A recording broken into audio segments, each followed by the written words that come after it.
bienvenue sur cette vidéo consacrée à une présentation éclairante, je le souhaite, de Deno. Alors Deno, qu'est-ce que c'est? Deno, c'est une plateforme qui va vous permettre d'exécuter du JavaScript en dehors de votre navigateur, donc comme nous permet de le faire depuis une dizaine d'années, Node.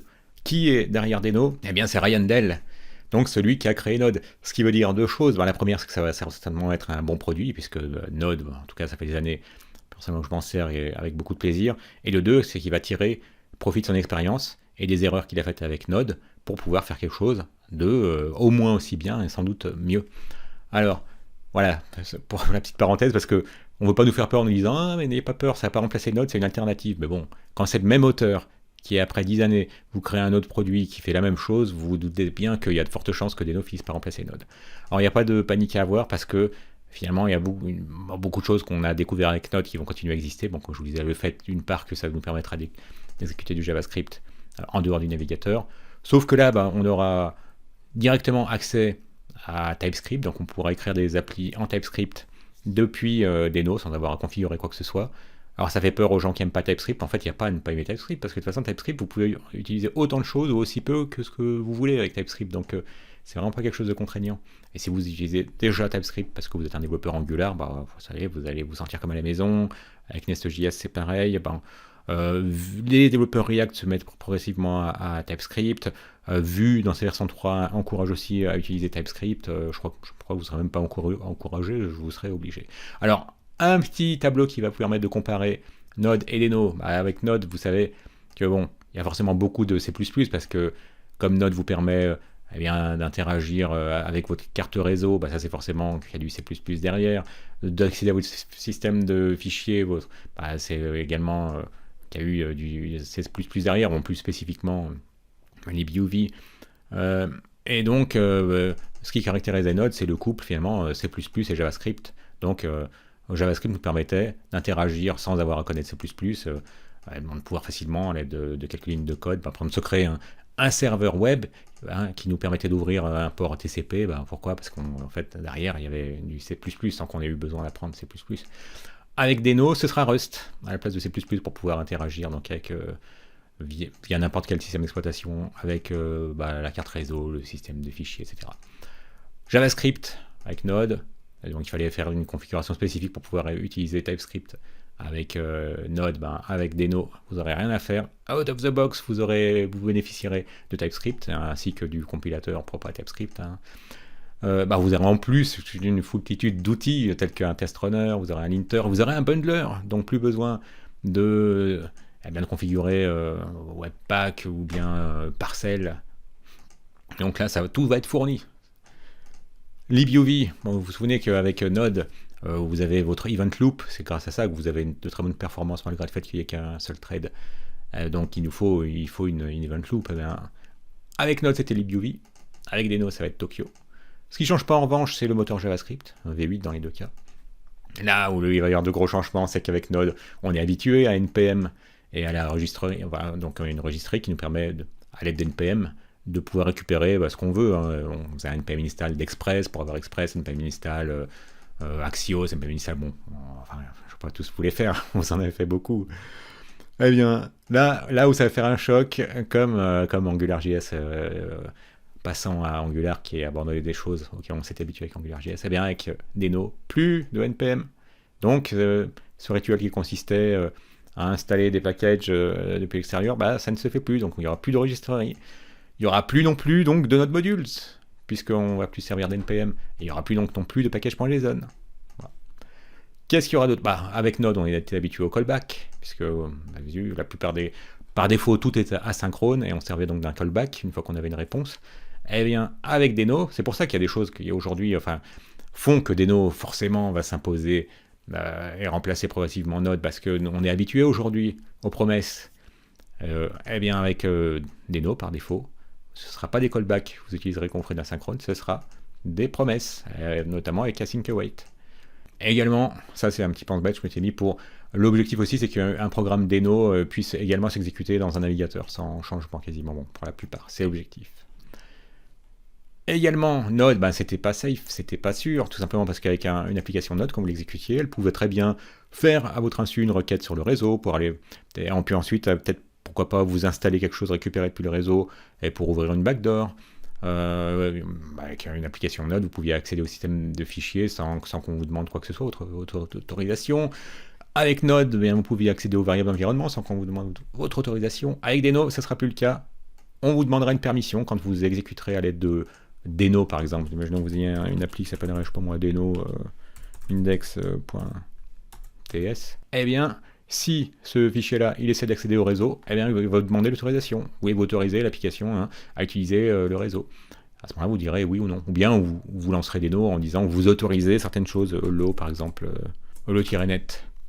Si vous vouliez pas, si vous savez ce que vous êtes en train de faire et que vous voulez donner l'accès au réseau. Donc, par défaut, ce sera bien sécurisé. La grosse différence également, c'est qu'avec Node, on est habitué à faire des requires. Une fois qu'on a installé à l'aide d'NPM un package, on faisait un require du package en question, et bien là c'est fini, parce que là c'était propre à CommonJS. Mais maintenant, on va bénéficier des imports auxquels on est habitué, des imports propres avec ECMAScript 6, ou avec ECMAScript plutôt, je ne sais plus quand ils datent, les imports, les name import ou default import. Eh bien, avec Deno, si on regarde par exemple la petite application, vous avez vu, vous ferez un import, comme vous le faites depuis votre JavaScript quand vous faites du front. Donc fini require. Et enfin, une chose qui ne change pas, c'est qu'on aura toujours une arborescence, c'est-à-dire que là, ici, on voit, je reviens dessus rapidement parce que vous avez vu, maintenant, vous allez faire des imports depuis une URL. Donc, c'est pour ça que maintenant, on va pouvoir se passer d'une registrie extérieure fournie par npm.js. Je ne sais plus quelle était l'extension. Donc maintenant, vous pourrez même vous-même héberger des modules via une simple URL, y accéder via une URL. Donc ça va quand même simplifier les choses. Et ça va simplifier les choses surtout pour Deno, parce qu'en fait, quand on faisait un require, il y avait en fait un processus assez complexe. Nous, on s'en fichait. Mais pour les développeurs, les créateurs de Node, il fallait donner la possibilité de pouvoir distinguer si vous êtes en train de faire un require de quelque chose qui a été installé, donc qui a été installé via un NPM, ou si c'est quelque chose qui a été installé et qui est fourni nativement par Node parce que vous avez installé Node, par exemple pour FS, pour file system, c'était le cas, donc ça fallait pouvoir le distinguer. Ou bien est-ce que c'était un require vers un fichier local que vous aviez développé vous-même et que vous importez dans votre application. Donc là vous avez vu, là ce sera clair, ce sera toujours import et depuis quelque chose. Donc là ça va être plus clair pour les développeurs, enfin pour les développeurs de Deno, ça leur a facilité la vie. Donc vous voyez, la grosse différence, c'est que il y en a quand même pas mal, si vous regardez ce petit tableau comparatif. Alors regardons une petite application, on va pas rentrer dans le vif du sujet et créer nos applications tout de suite parce que c'est pas encore en V1.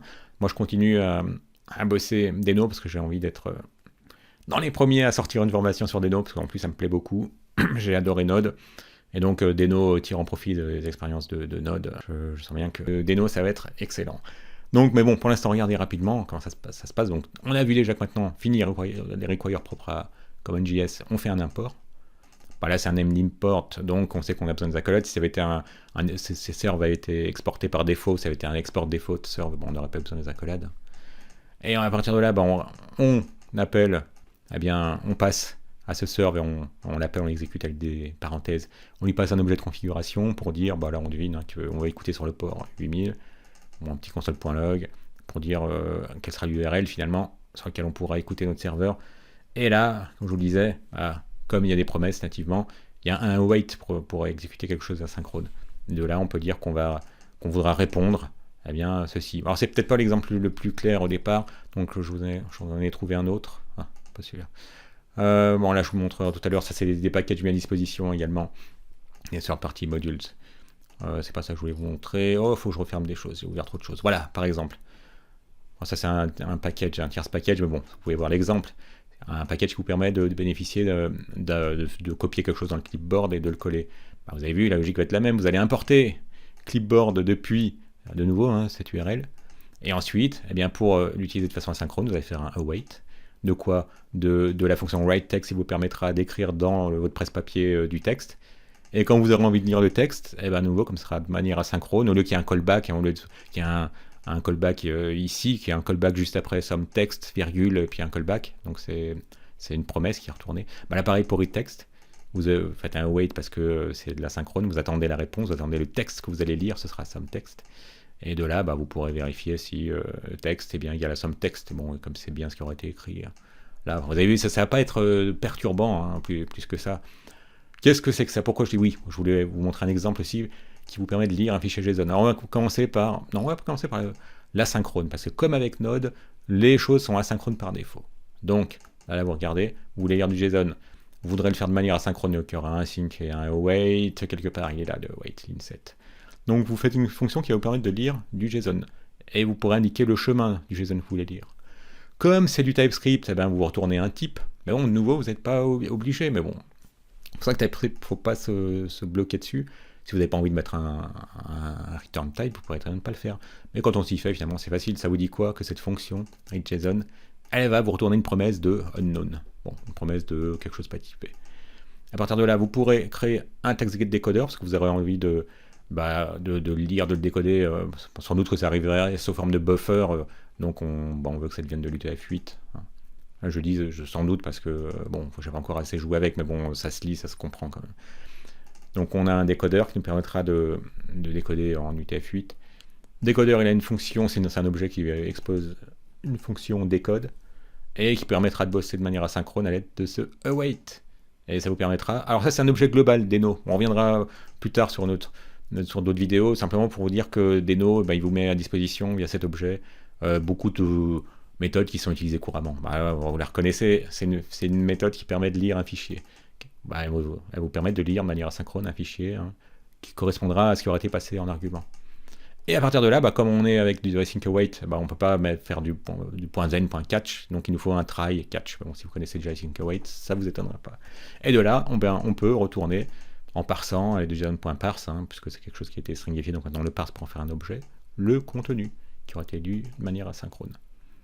Et sinon, si une chose s'est mal passée, c'est le catch qui va nous récupérer l'erreur. Et puis, on décidera de se construire un petit message d'erreur à partir du file pass et de l'erreur, le message d'erreur. Et on fera un throw de l'erreur. Ça, c'est pour la version par défaut, donc asynchrone. Mais si à un moment donné, vous avez envie de lire un fichier de manière synchrone, tout simplement, il y a des cas où j'arrive plus à désélectionner. Voilà. Il y a des cas où c'est cohérent, parce que imaginons que vous ayez un jeu et vous voulez au début du jeu récupérer un fichier de configuration qui pourrait être peut-être les préférences de l'utilisateur. Là, vous avez plutôt intérêt à ne que ce soit pas asynchrone pour être sûr que d'abord le fichier soit lu. Bon, c'est le premier exemple qui vient en tête. Et qu'ensuite, vous puissiez démarrer le jeu. Donc, il y a quand même des fois où lire de façon synchrone, ça a du sens. Il suffira à ce moment-là d'utiliser la version sync, donc read file sync au lieu de read file tout court. Et donc vous créez votre petite fonction qui elle-même sera suffixée de sync pour indiquer aux développeurs qui voudraient utiliser votre fonction que ça c'est la version synchrone, ça c'est la version asynchrone. Voilà. Et finalement il se passera la même chose, sauf que là il n'y aura pas d'async et await. Vous avez vu, pas d'async avant function et pas de wait là. Donc là ça se fait de manière bloquante à 21, ligne 21, ça bloque jusqu'à ce que le contenu du fichier soit récupéré. Et là, de nouveau, un try catch. Bon, voilà, on va pas s'étendre davantage dessus. Alors, est-ce qu'il y a des packages aussi qui vous permettront de bénéficier de choses comme Express, par exemple? J'ai cherché rapidement, j'ai pas encore eu le temps de jouer avec. Comme je vous dis, c'est le début de l'année un peu là, je me mets intensivement à Deno, mais bon, pour l'instant, je suis en phase d'exploration. Alors, j'ai cherché rapidement. Est-ce qu'il y a un Express? Oui, ça a l'air d'être l'équivalent d'Express, du framework Express. Parce qu'on reconnaît bien qu'il y a des choses qui ressemblent beaucoup à Express. Vous avez vu, on récupère tout depuis Expressive, depuis toujours cette fameuse URL, toujours nos imports type ECMAScript. Et de là, là c'est une immediately invoked function expression. Ça faisait longtemps que j'en avais plus vu. De nouveau async, et puis pour qu'il y ait du await pour pouvoir faire de la synchrone, await, là il y a de l'await, il y a de l'await. Donc plus de callback. Et là, vous avez vu, on reconnaît le système de middleware propre à Express. Donc là, je pense que si vous êtes comme moi, développeur Express, vous devez vous sentir à la maison, comme à la maison. Et pour ceux qui aiment Koa, je sens qu'on est parti pour voir beaucoup de choses qui vont être inversées comme nom. Voilà, c'est là. Oak. Donc au lieu de Koa, c'est à l'envers comme Node Deno. Donc voilà, si vous aimez Koa, vous allez tout de suite également vous retrouver comme chez vous, à l'aide de ce Koa. Voilà pour ce petit tour d'horizon de Deno. Alors dites-moi en commentaire si ça vous intéresse, si vous allez vous mettre à Deno en 2020, parce que la V1 est prévue pour 2020. Moi personnellement, je vais m'y mettre assez intensivement, parce que, comme je vous le disais, comme l'auteur de Deno, c'est également l'auteur de Node, donc en toute logique, puisque ça fait la même chose que Node et que ça va le faire en mieux et de manière plus moderne, c'est clairement l'avenir, donc on sait très bien que ça va être adopté. En attendant, il ne faut pas abandonner Node, parce que Node, pour l'instant, il y a tellement d'entreprises qui s'en servent, ils ne vont pas tout réécrire dès que la V1 de Deno va sortir. Mais bon, c'est une bonne idée de commencer à vous intéresser à Deno, surtout que si eh bien, il dure 10 ans comme Node, ben, vous allez vraiment investir sur du long terme. Allez, un petit pouce si vous avez aimé, abonnez-vous si ce n'est déjà fait, et à bientôt.